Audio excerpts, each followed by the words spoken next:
దుబ్బాక ఉప ఎన్నికలో బీజేపీ ఉత్కంఠభరిత విజయం. చివరి రౌండ్ వరకు హోరాహోరీ. తప్పులు సమీక్షించుకుంటామన్న హరీష్, కేటీఆర్. గులాబీ పార్టీ పనైపోయిందన్న బీజేపీ. బీహార్లో మరోసారి ఎన్డీఏ కూటమి హవా. సాధారణ మెజారిటీ ఖాయం.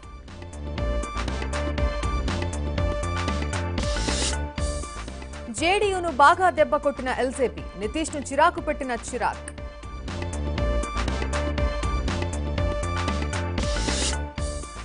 ఉప ఎన్నికల్లో బీజేపీ విజయం. మధ్యప్రదేశ్ నుంచి కర్ణాటక వరకు గెలుపు.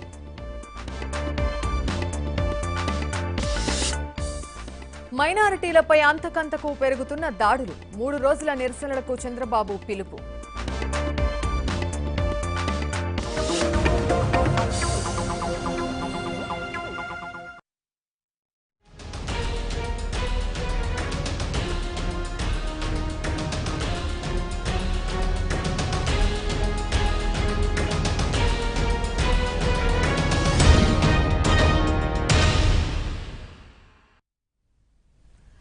దుబ్బాక దంగల్ ముగిసింది. టీఆర్ఎస్ కు దడపుట్టించింది. గులాబీలో ఉత్కంఠభరిత పోరులో చివరికి బీజేపీ విజయం సాధించింది. కాషాయ జెండా ఎగరేసింది.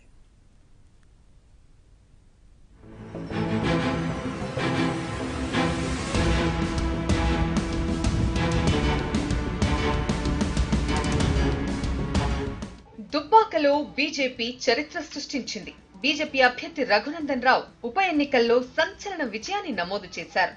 రాష్ట్రంలో అధికార టీఆర్ఎస్ కు ఝలక్ ఇచ్చారు.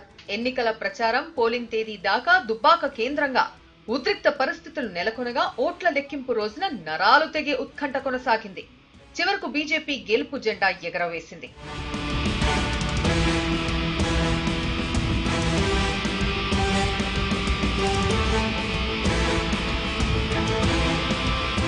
తొలి నుంచి దుబ్బాకలో టీఆర్ఎస్, బీజేపీ నువ్వా నేనా అన్నట్లు తలపడ్డాయి. ఎన్నికల ప్రచారం దగ్గర నుంచి పోలింగ్ దాకా 2 పార్టీలు సై అంటే సై అన్నాయి. క్షేత్రస్థాయిలో తమదైన శైలిలో ఓటర్లు ప్రభావితం చేశాయి. టీఆర్ఎస్ సిట్టింగ్ స్థానం కావడంతో రాష్ట్రంలో టీఆర్ఎస్ అధికారంలో ఉండటం వల్ల గెలుపు నల్లేరు మీద నడకే అని ఆ పార్టీ భావించింది. కానీ బీజేపీ ఇచ్చిన షాక్ చూసి ఒక రకంగా టీఆర్ఎస్ కలవరపడిపోయింది.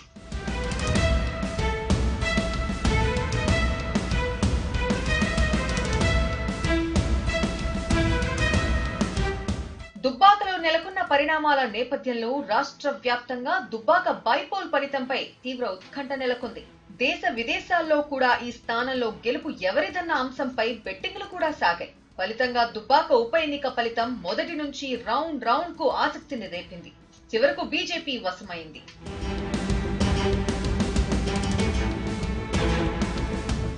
బీజేపీ అభ్యర్థి మాధవనేని రఘునందన్ రావు తన సమీప ప్రత్యర్థి టీఆర్ఎస్ కు చెందిన సోలిపేట సుజాతపై అనూహ్య విజయాన్ని నమోదు చేశారు.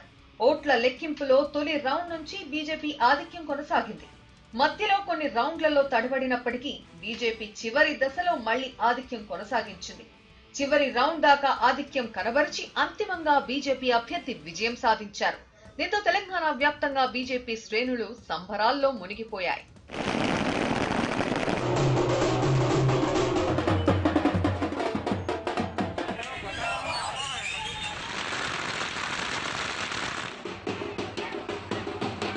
దుబ్బాక ఉప ఎన్నిక లెక్కింపు 23 రౌండ్లలో సాగింది. కొద్దిపాటి ఆధిక్యంతోనే తొలి నుంచి రౌండ్ కు ఫలితాలు వెలువడడంతో తీవ్ర ఉత్కంఠ నెలకొంది.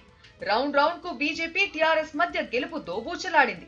టీఆర్ఎస్ 10 రౌండ్లలో ఆధిక్యం ప్రదర్శించగా బీజేపీ 12 రౌండ్లలో ఎక్కువ ఓట్లు సాధించింది. కాంగ్రెస్ పార్టీ అభ్యర్థి 1 రౌండ్లో ఆధిక్యం ప్రదర్శించారు.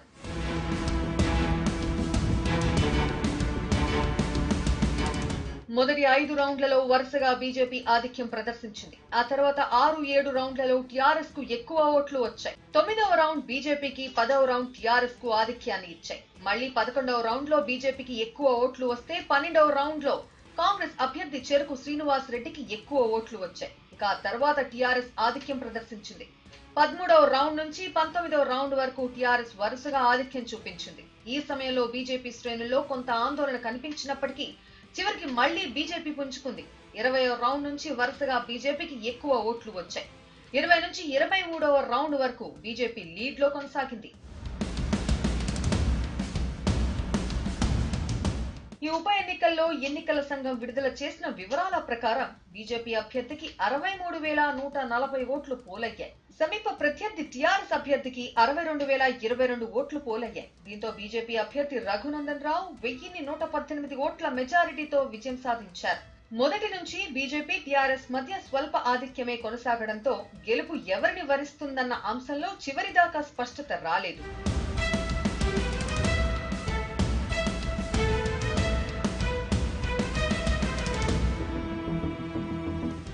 22వ రౌండ్ ముగిసే సమయానికి బీజేపీ 1058 ఓట్ల ఆధిక్యంలో ఉంది. ఇక చివరిదైన 23వ రౌండ్ లో బీజేపీని అధిగమించే టీఆర్ఎస్ విజయం సాధిస్తుందా లేదంటే బీజేపీకి ఆధిక్యం కొనసాగుతుందా అన్న అంశంతో తీవ్ర ఉత్కంఠ నెలకొంది. అయితే చివరి రౌండ్ లోనూ బీజేపీ ఆధిక్యం కొనసాగడంతో బీజేపీ అభ్యర్థి గెలుపొందారు. అసెంబ్లీలోకి రఘునందన్ రావు అడుగు పెట్టనున్నారు. ఇప్పటి వరకు తెలంగాణ అసెంబ్లీలో బీజేపీ నుంచి ఒకే ఒక్క ఎమ్మెల్యే ఉన్నారు. రఘునందన్ రావు గెలుపుతో అసెంబ్లీలో బీజేపీ సభ్యుల సంఖ్య 2కు పెరగనుంది.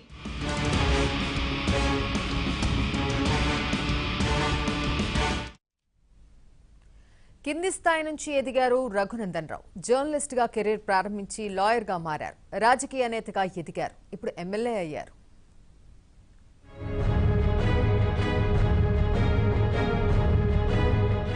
దుబ్బాక నుంచి ఎమ్మెల్యేగా గెలుపొందిన రఘునందన్ రావుకు గతంలో ఎన్నికల్లో పోటీ చేసిన అనుభవం ఉన్నా ఎప్పుడూ గెలవలేదు. రఘునందన్ రావు స్వస్థలం సిద్దిపేట. అక్కడే చదువుకున్నారు. మొదట్లో టీఆర్ఎస్లోనే ఉండేవారు. కేసీఆర్ తెలంగాణ రాష్ట్ర సమితి పెట్టిన తర్వాత రఘునందన్ రావు కీలకంగా వ్యవహరించారు. తెలంగాణ వాదాన్ని తన వాక్పటిమతో బలంగా వినిపించేవారు. టీఆర్ఎస్ పొలిట్ బ్యూరో సభ్యునిగా, ఉమ్మడి మెదక్ జిల్లా టీఆర్ఎస్ అధ్యక్షునిగా పనిచేశారు. చాలా కాలం పాటు టీఆర్ఎస్లో ఉన్నప్పటికీ తర్వాత పార్టీ హైకమాండ్తో గ్యాప్ వచ్చింది. 2013లో ఆయనను పార్టీ నుంచి సస్పెండ్ చేశారు. టీడీపీ అధినేత చంద్రబాబును కలిశారన్న కారణాన్ని చూపారు. అయితే తాను చంద్రబాబును కలవలేదని, పార్టీ నుంచి గెంటేయాలన్న ఉద్దేశంతోనే అలా చేశారని రఘునందన్ చెబుతూ ఉంటారు.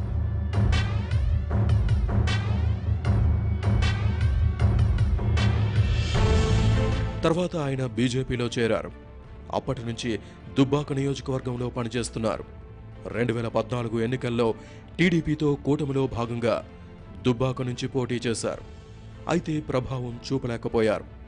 తెలంగాణ సెంటిమెంట్ హోరులో టీఆర్ఎస్ గెలిచింది. 2018లో జరిగిన తెలంగాణ ముందస్తు అసెంబ్లీ ఎన్నికల్లోనూ దుబ్బాక నుంచి పోటీ చేశారు. అప్పుడు కూడా టీఆర్ఎస్కు సెంటిమెంట్ వర్కౌట్ కావడంతో డిపాజిట్ కూడా తెచ్చుకోలేకపోయారు. అయినా నిరాశపడకుండా పార్టీ కోసం పనిచేస్తూనే ఉన్నారు. ఫలితాన్ని ఇప్పుడు సాధించారు. జై తెలంగాణ అని ఈ గడ్డకు జరుగుతున్నటువంటి అన్యాయానికి వ్యతిరేకంగా గొంతెత్తినమో అదే గడ్డ మీద ఆ గొంతెత్తినటువంటి గొంతులు చేస్తున్నటువంటి అరాచక పాలనకి వ్యతిరేకంగా ఈ సిద్దిపేట గడ్డ ప్రజలు ఇచ్చినటువంటి ఈ తీర్పు ప్రగతి భవన్ దాకా పోవాలని చెప్పి నేను మీ ద్వారా వారికి అందరు కూడా విజ్ఞప్తి చేస్తా ఉన్నాను. ఒక మనిషిని ఎన్ని రకాలుగా వేధించవచ్చు, ఎన్ని రకాలుగా కేసులు పెట్టవచ్చు, ఎన్ని రకాలుగా దుష్ప్రచారాలు చేయవచ్చు, ఎన్ని రకాలుగా ఇబ్బందులు పెట్టవచ్చు, కుటుంబాన్ని వ్యక్తిగత ప్రతిష్టను ఏ రకంగా భంగం చేయవచ్చు, చట్టాలు ఇచ్చినటువంటి లిమిట్స్ని ఎట్లా క్రాస్ చేయవచ్చు అని అనేక రకాలుగా అనేక మంది అవహేళన చేసినా కానీ దుబ్బాక ప్రజలు ఇచ్చినటువంటి ఈ చారిత్రాత్మక తీర్పు పాలకులకి కనువిప్పు కలిగించాలని నేను మనస్ఫూర్తిగా ఆ భగవంతుని వేడుకుంటా ఉన్నాను. వృత్తిరీత్యా లాయర్ అయిన రఘునందన్ రావు మంచి వాగ్దాటి ఉన్న నేత. టీవీ చర్చల్లో బీజేపీ తరపున వాదన బలంగా వినిపిస్తూ ఉంటారు. మొదట్లో జర్నలిస్టుగా పనిచేశారు. తర్వాత లా చేసి లాయర్ అయ్యారు. లాయర్గాను మంచి ట్రాక్ రికార్డు ఉంది. ఉప ఎన్నికల్లో తనను టీఆర్ఎస్ టార్గెట్ చేసిన ధీటుగా ఎదుర్కొన్నారు. తన ఆర్థిక వనరులను ఎప్పటికప్పుడు టీఆర్ఎస్ కట్టడి చేసినా వెనక్కి తగ్గలేదు. తన పోరాటాన్ని మరో స్థాయికి తీసుకెళ్లి విజయం సాధించారు. టీఆర్ఎస్కు కంచుకోట లాంటి మెదక్ జిల్లాలోని దుబ్బాకలో గెలుపు ఆషామాషీ కాదు. దాన్ని రఘునందన్ రావు చేసి చూపించారు. మీరు టీచర్గా మీరు జర్నలిస్ట్గా చేయలేనటువంటి పనులని ఒక రాజకీయ నాయకునిగా చేయగలుగుతారని అనుకున్నప్పుడు టీచర్ జర్నలిస్ట్ అయ్యిండు, జర్నలిస్ట్ అడ్వకేట్ అయ్యిండు, అడ్వకేట్ రాజకీయ నాయకునిగా రూపాంతరం చెందిండు. అదే రఘునందన్ రావు. రఘునందన్ రావు చుట్టూ వివాదాలు కూడా ఉన్నాయి. ఇటీవల ఓ యువతి తనపై రఘునందన్ రావు అత్యాచారానికి పాల్పడ్డారని కేసు పెట్టారు. 2007లో పటాన్చెరులో ఆ అత్యాచారం ఘటన జరిగిందని ఆరోపించారు. ఆ కేసు విచారణలో ఉంది. రాజకీయ కుట్రతోనే ఆ కేసు పెట్టారని రఘునందన్ ఆరోపిస్తున్నారు.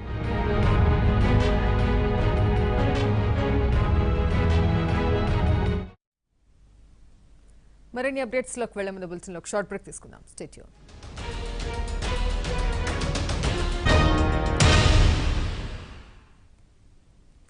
ప్రజా తీర్పును గౌరవిస్తామని టీఆర్ఎస్ తెలిపింది. గెలుపులకు పొంగిపోం, ఓటమికి కుంగిపోమని వ్యాఖ్యానించింది. ఈ ఓటమితో కార్యకర్తలు అధైర్యపడవద్దని కాంగ్రెస్ తమ శ్రేణులకు ధైర్యం చెప్పింది.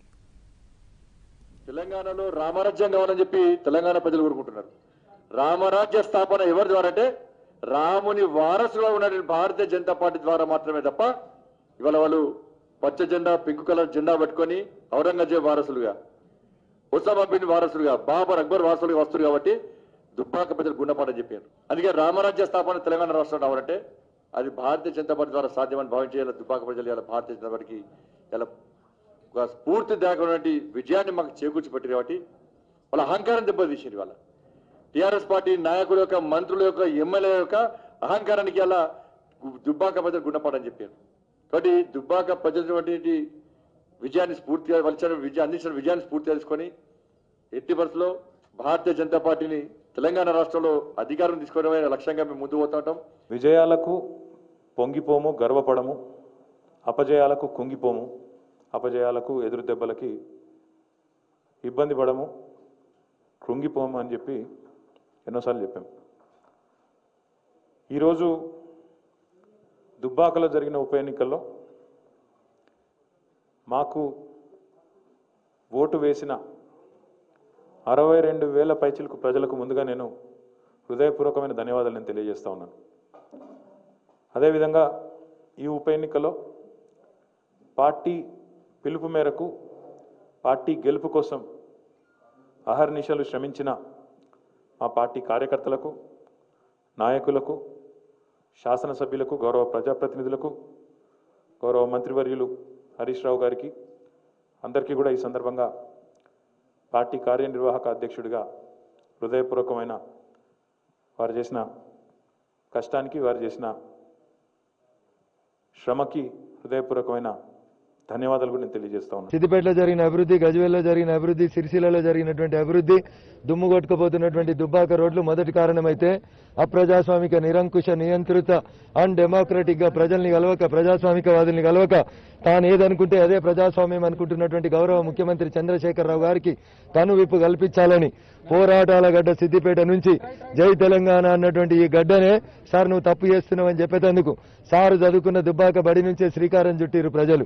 కాబట్టి ఇప్పటికైనా కళ్ళు తెరిచి ప్రజలకు అందుబాటులోకి వచ్చి ప్రజలని, ఎమ్మెల్యేలని, మంత్రుల్ని, టీఆర్ఎస్ కోసం పనిచేసిన వాళ్ళను 13 ఏళ్లు జై తెలంగాణని వెనకాల తిరిగిన వాళ్ళని దగ్గర పెట్టుకోసారు. నై తెలంగాణ అన్న తెలంగాణ ద్రోహుల్ని దూరం పెట్టు అనేది ఈ ఎన్నికిచ్చినటువంటి తీర్పు. ఈ తీర్పు సారాంశమన్న వారికి కనువిప్పు చేస్తుందని చెప్పి నేను ఆశపడతా ఉన్నా. నాలాగా అనేక మంది దశాబ్ద కాలం పాటు, పుష్కర కాలం పాటు దెబ్బలు తిని, కేసులు పెట్టి, జైల్లోకి పోయి జై తెలంగాణ అన్న వాళ్ళందరినీ ఇళ్లలో ఏడ్చేలాగా చేసి దొంగలని, తెలంగాణ ద్రోహుల్ని, నై తెలంగాణ అన్నటువంటి వ్యతిరేకుల్ని తెచ్చి పక్కన కూర్చోబెట్టుకుని ఒక ఆయన కుడి భుజం, ఒక ఆయన ఎడమ భుజం అంటే నీ అహంకారానికి సిద్దిపేట గడ్డిచ్చినటువంటి తీర్పు సారు ఇది అని చెప్తా ఉన్నా. ఉప ఎన్నికల్లో గెలుపు ఓటములపై కాంగ్రెస్ ఎక్కడ కూడా ప్రభావితం కావద్దని కార్యకర్తలు మరింత ఉత్సాహంగా కేంద్ర రాష్ట్ర ప్రభుత్వాలు అవలంబిస్తున్నటువంటి అంశాలకు వ్యతిరేకంగా పోరాటం చేసి 2023 టార్గెట్గా పనిచేయాలని సందర్భంగా కోరుతా ఉన్నాను. ఈ ఎన్నికలు కేంద్ర రాష్ట్ర ప్రభుత్వాల అధికార దుర్వినియోగానికి పరాకాష్ట. అదేవిధంగా భారతీయ జనతా పార్టీ కానీ, టీఆర్ఎస్ పార్టీ కానీ పరస్పరమైన ఆరోపణలు చేసుకొని ప్రజల దృష్టిని ఇద్దరు కూడా నువ్వు కొట్టు, నేను ఏడుస్తా అన్నట్టుగా ఈ ఎన్నికల సరళిని మార్చేసినారు. అయినా మన అభ్యర్థి కానీ, మన కార్యకర్తలు కానీ, నాయకులు కానీ చాలా కష్టపడి పనిచేసినారు. ఇక్కడ కూడా అధైర్యపడే అవసరం లేదనే మాట కోరుతూ ఈ ఎన్నికల లోపల కేంద్ర రాష్ట్ర ప్రభుత్వాలకు ప్రజలు ఇష్టం లేదనే చెప్పేటువంటి తీర్పుగానే భావించాలి. దుబ్బాకలో బీజేపీ గెలుపునకు ప్రధాన కారణం టీఆర్ఎస్ఏ. వినడానికి కాస్త ఆశ్చర్యంగా ఉన్నా ఇదే నిజమని విశ్లేషకులు అంటున్నారు. అవసరం లేకపోయినా రాష్ట్ర పథకాల్లో కేంద్ర నిధుల గురించి చర్చ పెట్టింది టీఆర్ఎస్నే. ఈ పరిణామాలనే బీజేపీ పక్కాగా ఉపయోగించుకుంది.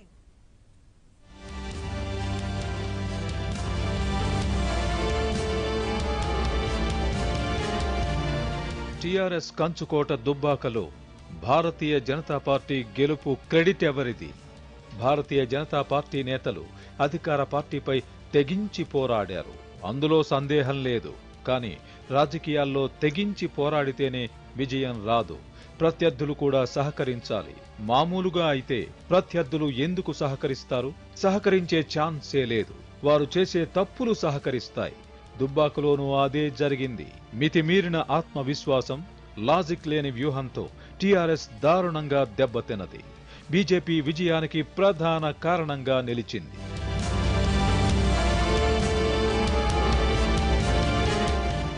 నిజానికి దుబ్బాక అసెంబ్లీకి ఉప ఎన్నిక వచ్చినప్పుడు అక్కడ పార్టీల స్థితిగతుల్ని అంచనా వేసిన తర్వాత టీఆర్ఎస్కు తిరుగు లేదని అందరూ నిర్ణయించుకున్నారు.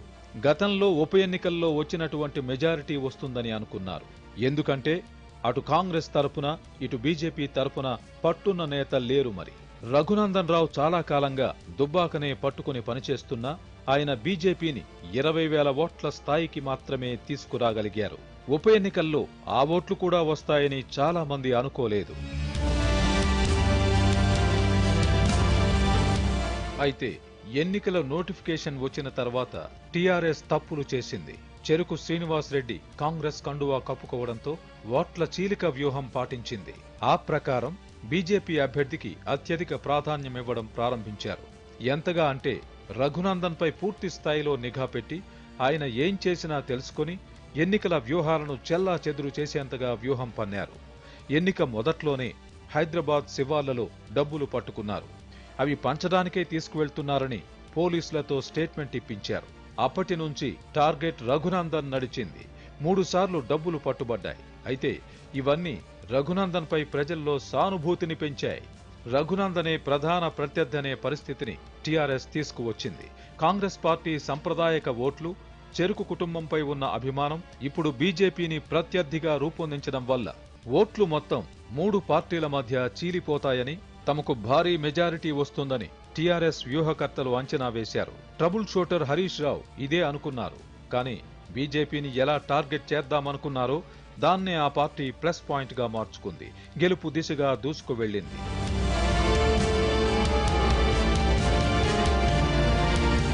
అధికార పార్టీ ఉప ఎన్నికల్లో ఓడిపోవడం అంటే ఆషామాషీ కాదు. ఎందుకంటే ప్రభుత్వ పథకాల లబ్ధిదారులు తమ ఓటును అధికార పార్టీకే వేస్తారు. ఒకవేళ వెయ్యకపోతే తమకు అందే పథకాలు ఆగిపోతాయేమోనని వారు ఆందోళన చెందుతారు. ఈ ఎన్నికల్లో టీఆర్ఎస్ ప్రభుత్వ పథకాల లబ్ధిదారుల్ని టార్గెట్ చేసి పక్కాగా ప్రచారం చేసింది. 60,000 మందికి పైగా ఉన్న సామాజిక పెన్షన్లు పొందేవారు, రైతు భరోసా పొందుతున్న వారితో పాటు ప్రత్యేకంగా జీవో ఇచ్చి మరీ ఎన్నికలకు ముందే బీడీ కార్మికులకు పెన్షన్లు మంజూరు చేశారు. అందుకే ఎలా చూసినా 1,00,000 ఓట్లు తమకొస్తాయని టీఆర్ఎస్ నేతలు అంచనా వేసుకున్నారు. కానీ కేంద్రంలో అధికార పార్టీగా తమకున్న అడ్వాంటేజ్ను బీజేపీ ఇంకా పక్కాగా ఉపయోగించుకుంది. టీఆర్ఎస్ ఇస్తున్న పథకాలు మొత్తం కేంద్ర నిధులతో ఇస్తున్నవేనని ఉధృతంగా ప్రచారం చేశారు. ఇది ఎంతగా సాగిందంటే చివరికి ముఖ్యమంత్రి కేసీఆర్ కూడా స్పందించాల్సి వచ్చింది. తెలంగాణ సర్కారు అమలు చేస్తున్న పథకాల్లో వారి నిధులు ఉన్నాయని నిరూపిస్తే రాజీనామా చేస్తానని సవాల్ చేశారు. ఇది మరింత చర్చకు కారణమయ్యింది. ఈ ఊపుతో బీజేపీ మరింత ఉధృతంగా ప్రచారం చేసింది. ఈ ప్రచారాన్ని ఆపడానికి బీజేపీకి చెందిన ఓ సోషల్ మీడియా కార్యకర్తను కూడా అరెస్ట్ చేశారు. అది మరింత రచ్చకు కారణమైంది. అంతేకాదు బీజేపీ వ్యూహాత్మకంగా గజ్వేల్, సిద్దిపేట, సిరిసిల్ల నియోజకవర్గాల అభివృద్ధిని దుబ్బాక ప్రజల ముందు ఉంచింది. అక్కడ పొలాలు పచ్చగా ఉంటాయి. ఆ 3 నియోజకవర్గాలు కేసీఆర్ కుటుంబ సభ్యులవి కావడంతో అభివృద్ధి చేశారని, దుబ్బాకను పట్టించుకోలేదని, టీఆర్ఎస్ ను ఓడిస్తేనే అభివృద్ధి గురించి పట్టించుకుంటారన్న ప్రచారం చేశారు. చుట్టుపక్కల ఉన్న ఆ 3 నియోజకవర్గాల అభివృద్ధిని చూసిన దుబ్బాక వాసులకు టీఆర్ఎస్ కు షాక్ ఇవ్వాలన్న ఆలోచన కలిగేలా చేశారు. మొత్తంగా చూస్తే బీజేపీ ఎదుగుదలకు గెలవడానికి టీఆర్ఎస్నే ప్రధాన కారణంగా చెప్పుకోవచ్చు. రాజకీయాల్లో ప్రత్యర్థులు చేసే తప్పులనే లిఫ్ట్లుగా చేసుకుని ఎదిగే వారికే భవిష్యత్తు ఉంటుంది. బీజేపీ దుబ్బాక ఎన్నికలో ఆ విషయంలో విజయం సాధించింది.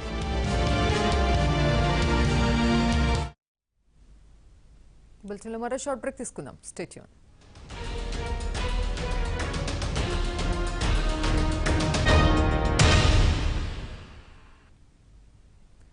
అటు బీహార్ అసెంబ్లీ ఎన్నికలు చూసినా ఇటు దుబ్బాక ఫలితం చూసినా మిషన్ చాణక్య సత్తా చాటింది. ఎగ్జిట్ పోల్స్ లో ఖచ్చితమైన లెక్కలను ముందుగానే పసిగట్టింది. ఇతర సంస్థలు చేసిన ఏ సర్వే నిజం కాలేదు. దుబ్బాకలో ఆరా సర్వే అటూ ఇటుగా ఫలితాన్ని అంచనా వేసింది.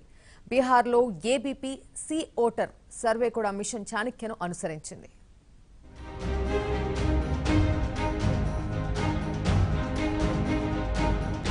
ఎగ్జిట్ పోల్స్ ఎక్కడ ఎన్నికలు జరిగినా, ఏ ప్రాంతంలో పోలింగ్ సాగినా అంతటా వీటిపైనే చర్చ జరుగుతుంది. కాస్త అటు ఇటుగా ఎగ్జిట్ పోల్ సర్వేలు గెలుపు లెక్కలను ముందుగానే జనం ముందుకు తెస్తాయి. ఓట్ల లెక్కింపులో ట్రెండ్ ఎలా ఉంటుందో, ఫలితాలు ఎవరికి మొగ్గు చూపిస్తాయో తెలియాలంటే ఎగ్జిట్ పోల్స్ పైనే భారం వేస్తాయి రాజకీయ పార్టీలు. ఆ మాటకొస్తే ప్రతి ఒక్కరూ ఎగ్జిట్ పోల్స్నే నమ్ముతారు.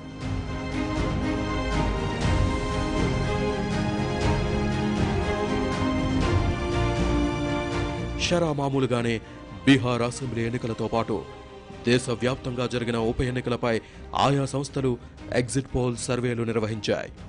బీహార్లో 3వ విడత పోలింగ్ ముగిసిన వెంటనే సర్వేల వివరాలు బయటపెట్టాయి. ఓట్ల లెక్కింపు జరిగేదాకా దేశవ్యాప్తంగా వాటిపైనే చర్చ జరిగింది.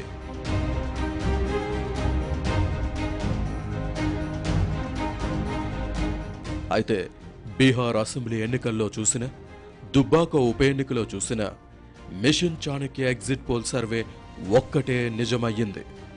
ఎన్నికల ఫలితాలు ఈ మిషన్ చాణక్య సర్వే ఫలితాలను ప్రతిబింబించాయి. బీహార్లో ఎన్డీఏకు మ్యాజిక్ ఫిగర్ స్థానాలు వస్తాయని చాణక్య కుండబద్దలు కొట్టింది. కానీ మిగతా ఏ సర్వేలు కూడా ఎన్డీఏకు మొగ్గు చూపలేదు. అక్కడ మహాగఠబంధన్ ఎక్కువ స్థానాల్లో విజయం సాధిస్తాయని మిగతా అన్ని సర్వేలు చెప్పాయి.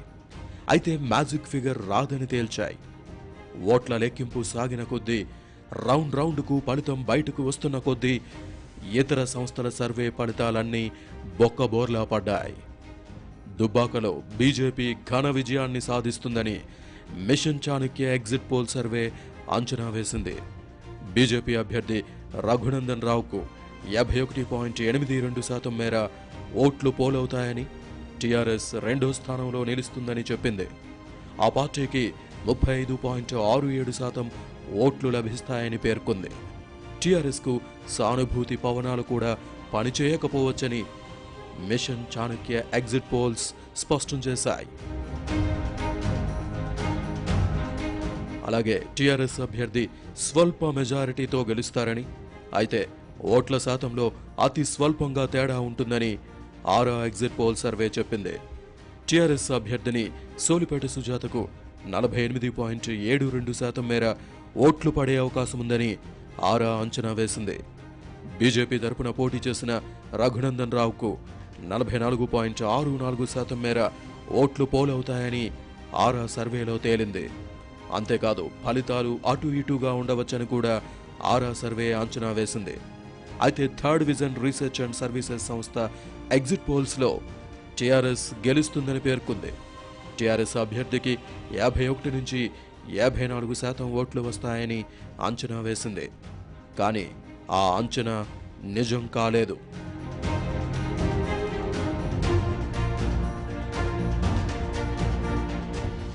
ఇక బీహార్లో మాత్రం mission Chanakya, ABP C voter సర్వేల్లో మాత్రమే ఖచ్చితమైన లెక్కలు వచ్చాయి. ఈ రెండు మినహా బీహార్లో ఎగ్జిట్ పోల్ సర్వే చేసిన అన్ని సంస్థలు కళ్ళు తేలేశాయి. మిషన్ చాణక్య ఎగ్జిట్ పోల్లో ఎన్డీఏ కూటమి 128 సీట్లతో అతిపెద్ద కూటమిగా అవతరిస్తుందని చెప్పింది. గట్టి పోటీ ఇస్తున్న మహాగఠబంధన్ కూటమికి 105 స్థానాల్లో విజయం వరించే అవకాశాలు ఉన్నాయని పేర్కొంది. ఏబీపీ సి ఓటర్ సర్వే చూస్తే ఎన్డీఏకు 104 నుంచి 128 సీట్లు, యూపీఏకు 108 నుంచి 121 సీట్లు లభిస్తాయంది. పీపుల్స్ పోల్ సర్వే మహాగఠబంధన్కు 95 నుంచి 120 స్థానాలు, ఎన్డీఏకు 75 నుంచి 105 స్థానాలు దక్కుతాయని చెప్పింది. Times Now C Voter exit poll survey ప్రకారం మహాగఠబంధన్ కూటమికి 120 సీట్లు వచ్చే అవకాశాలు ఉన్నాయని తెలిపాయి. ఎన్డీఏ కూటమి 116 స్థానాలతో సరిపెట్టుకుంటుందని పేర్కొన్నాయి. రిపబ్లిక్ టీవీ, జన్ కీ బాత్ సంయుక్తంగా చేసిన సర్వేలో మహాగఠబంధన్కు 118 నుంచి 138 స్థానాలు, ఎన్డీఏకు 91 నుంచి 117 సీట్లు వస్తాయని వెల్లడయ్యింది. India TV exit polls survey ప్రకారం మహాగఠబంధన్కు 120 సీట్లు, ఎన్డీఏకు 116 సీట్లు వస్తాయని తేల్చాయి.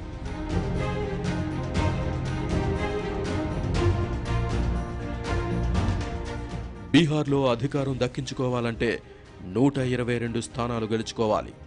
Machine Chanakya, ABP, C voter సర్వేలు మాత్రమే ఎన్డీఏ కూటమికి మ్యాజిక్ ఫిగర్ సీట్లు వస్తాయని చెప్పాయి. మిగతా అన్ని సర్వేలు మహాగఠబంధన్కు ఎక్కువ సీట్లు వస్తాయని చెప్పాయి. అంతేకాదు స్పష్టమైన మెజారిటీ ఏ కూటమికి రాదని కూడా మిగతా సర్వేలు చెప్పాయి. అంటే ఈసారి ఒంటరిగా పోటీ చేసిన ఎల్జేపీ, ఇండిపెండెంట్లు కీలకంగా మారవచ్చని పరిశీలకులు అంచనా వేశారు. కానీ ఎన్డీఏ సత్తా చాటింది. అధిక సీట్లే కాదు, మ్యాజిక్ ఫిగర్ దిశగా దూసుకెళ్లింది. దీంతో మిగతా సంస్థల ఎగ్జిట్ పోల్స్ ప్రామాణికతపై సందేహాలు వ్యక్తమవుతున్నాయి. ఆంధ్రప్రదేశ్ రాజకీయాల్లో దుబ్బాక ఫలితం ఎలా ఉండబోతోంది? దుబ్బాక ఫలితంపై ఏపీలోని పార్టీలు ఏమనుకుంటున్నాయి?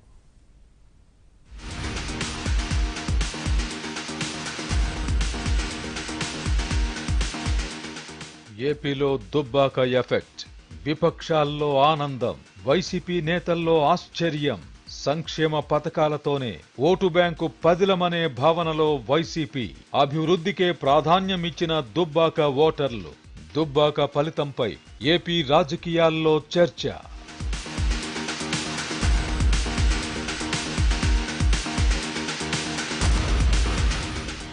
దుబ్బాక ఫలితం ఆంధ్రప్రదేశ్ రాజకీయాల్లో కొత్త చర్చకు దారితీసింది. దుబ్బాక ఫలితం విపక్షాలకు ఉత్సాహాన్నిస్తే వైసీపీ నేతలను ఆలోచనల్లో పడేసింది. సంక్షేమాన్ని భుజానికెత్తుకుని అభివృద్ధిని పక్కన పడేసిన వైసీపీ నేతలకు దుబ్బాక ఫలితం షాక్ ఇచ్చింది. సంక్షేమ పథకాల పేరుతో లబ్ధిదారుల బ్యాంక్ అకౌంట్లలోకి నేరుగా నగదును జమ చేస్తూ దాని ద్వారానే ఓటు బ్యాంకు పదిలమనుకుంటున్న వైసీపీ నేతలకు నగర, పట్టణ ప్రాంతాల్లోని ఓటర్లు, గ్రామీణ ప్రాంతాల్లోని యువ ఓటర్లలో వచ్చిన ఆలోచన మార్పు, అభివృద్ధి కార్యక్రమాల పట్ల వారు వ్యక్తపరుస్తున్న ఆకాంక్షలు దుబ్బాకలో ప్రస్ఫుటంగా కనిపించాయి. సంక్షేమ కార్యక్రమాలు ఒక్కటే సరిపోవని తెలంగాణలో ఉప ఎన్నికల ఫలితం తేల్చి చెప్పింది. పోలీస్ వ్యవస్థను ఉపయోగించుకోవడం, ప్రత్యర్థుల్ని వెంటాడడం వంటి కార్యక్రమాలను ప్రజలు అసహ్యించుకుంటున్నారని టీడీపీ ఏపీ విశ్వబ్రాహ్మణ కార్పొరేషన్ మాజీ చైర్మన్ సింహాద్రి కనకాచారి అన్నారు. ఏపీ, తెలంగాణలో ప్రతిపక్షాలను అణగదొక్కాలని చూస్తున్నారని, ప్రజల ఆకాంక్షలకు అనుగుణంగా నడుచుకోకపోతే ఏం జరుగుతుందో తెలంగాణ దుబ్బాక ఫలితం తేల్చి చెప్పిందని విశ్లేషించారు. తెలంగాణలో కేసీఆర్ పాలన అగమ్య గోచరంగా మారిందని, కేసీఆర్ పై ప్రజల్లో ఎంత వ్యతిరేకత ఉందో అర్థం చేసుకోవచ్చని వివరించారు. జగన్ సర్కారుకు కూడా త్వరలోనే ప్రజలు బుద్ధి చెప్పే రోజు దగ్గరలోనే ఉందని స్పష్టం చేశారు. దుబ్బాక ఎలక్షన్ రిపోర్ట్ కూడా చూసాం. మొదటి నుంచి కూడా నువ్వు నేనన్నట్టు ఉన్నా కూడా అక్కడ కేసీఆర్ గారి పాలన కూడా చాలా అగమ్య గోచరంగా ఉంది. ఇక్కడ ఏ విధమైనటువంటి పరిపాలన జరుగుతుందో, పోలీసు వ్యవస్థ ఏ విధంగా అయితే ఇక్కడ చేస్తుందో తెలంగాణలో కూడా అదే మార్గాన్ని అక్కడ అనుసరిస్తూ ఉన్నారు. మనం చూసాం టీవీ ఛానల్లో, ఏబిఎన్లో, ఎందులో చూశాను నేను. డైరెక్ట్ పోలీసులే వచ్చి ఆ రఘునందన్ రావు గారి ఇంట్లో మరి క్యాష్ బ్యాగ్ పెట్టేయడం కూడా చూశాం.